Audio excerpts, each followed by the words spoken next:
I'll start with an overview of the broader industry perspective on some of the decentralized trial features that were implemented during COVID, and then we'll do a deeper dive into the Sanofi and Sarepta experience with Kim, Erica, and Lily. Next slide. So I'm presenting on behalf of BIO's Decentralized Clinical Trial Task Force. And if we go to the next slide, Annie. So who is BIO? Very briefly, BIO is a membership organization consisting of anywhere from a startup to a Fortune 500 company, companies dealing in health, food, agricultural, and environmental companies. We're working in over 30 countries around the globe and really represent the spectrum of the health and food ecosystem. Next slide. So BIO's Decentralized Clinical Trial Task Force was formed relatively recently in July of 2020. We have 15 BIO member companies actively participating in this task force. And our goal was to first take a look at some of the lessons that we've learned from the COVID-19 experience, looking at first what policies were in place prior to COVID, how those policies shifted during the COVID pandemic, and then looking to the future, what some of the remaining regulatory questions we have in this area, and then to the purpose of this workshop, where we're looking to see policy develop and evolve going forward. And we plan to share these lessons learned and our questions with the FDA in a collaborative dialogue over the coming months. Next slide. So we looked at a number of features that are important or used in decentralized or hybrid clinical trials. And of these 7, we then went through a prioritization exercise. And as a collective group of companies, there were 3 that really rose to the top in terms of priorities. And those were issues around shipping the study drug directly to the patients, and that's study drug or devices or equipment that would be needed by the patient at their home during the trial, doing the remote patient assessments, and the remote trial oversight. So these were issues that kind of no matter the size of the company or where the company was operating or the disease area that they are working in, these were issues that we all had in common in terms of concerns or questions about the regulatory policy that was in place. Next slide. And first, I just want to say that BIO really commends FDA for issuing clear and flexible regulatory guidance very early on in the pandemic. It was obviously a very busy time for everyone, and FDA came out very quickly with a very clear, very comprehensive, very solid, good start on policy that kept us going at a really uncertain time.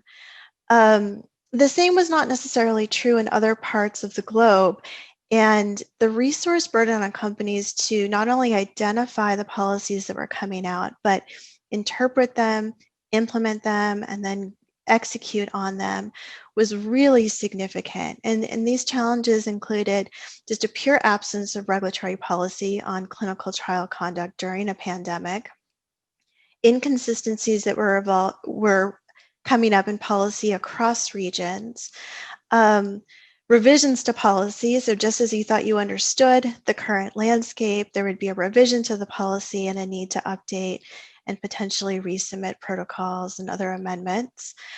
And then as time went on, we saw some countries trying to harmonize their policy, but ultimately seemed to go to the lowest common denominator and removing some of the flexibility that we had actually seen earlier in the pandemic.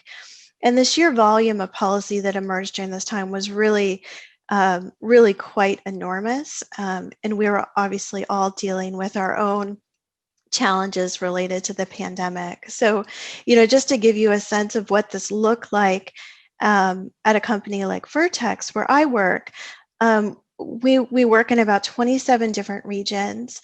From March until present, there are about 285 regulatory documents that we needed to review and understand and implement. And this resulted in a document that's about 460 pages in length that's just pure summary of these regulatory documents, what it is, how it impacts us, and our next steps. And so that's a document that exists within the company that guides all of our practices as we go forward. And this required daily work from March to June, and then weekly efforts since June up until today.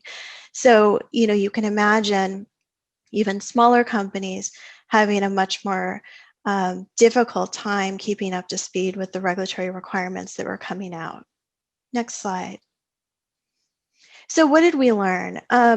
We learned that with the FDA's guidance, we were going to see a rapid acceleration of use of decentralized clinical trial features. It really shifted the risk calculation. All of those things that we had been thinking about, talking about, considering, on the fence about, all of a sudden the answer was clearly yes. We need to give it a try. Some of us were fortunate enough to have already made some plans to implement some of these decentralized features, whether it be getting vendors in place or thinking about remote assessments or getting drug to patient directly. But for other companies, it really was starting from square one and needing to figure this out in the context of a pandemic. The other thing that we've learned is decentralized or hybrid trials really do have the potential to reduce the burden on patient participation in trials. And we've heard a lot about this throughout the day, and I hope that that's a learning, that's a value that's not lost during this experience. Third, what I just spoke to is there's a really tremendous need for health authorities to coordinate their efforts to better allow for global decentralized clinical trials, getting the policies somewhat harmonized, going in the same direction so that it's easier for companies to run their global trials. And then finally, I just wanted to highlight that, when we think about what we've learned today in December, several months into the pandemic, most of the learnings are really on the operational side. We've kind of learned how to execute throughout this pandemic situation. But then there's going to be the things that we learn about data analysis, trial integrity that are going to really start to come up in the months and years to come after the pandemic has resolved. So, I would say the learnings are not over. There will be different layers and levels of learnings that will come out over time as we get farther away from this current experience. Next slide. So what are the key remaining questions for biomember companies? One, what regulatory guidance will continue? I think this is something that is on all of our minds. What can we expect to see going forward now that we've all had this experience? And in many cases, the experience has been quite positive in bringing these decentralized trial features into the work that we do.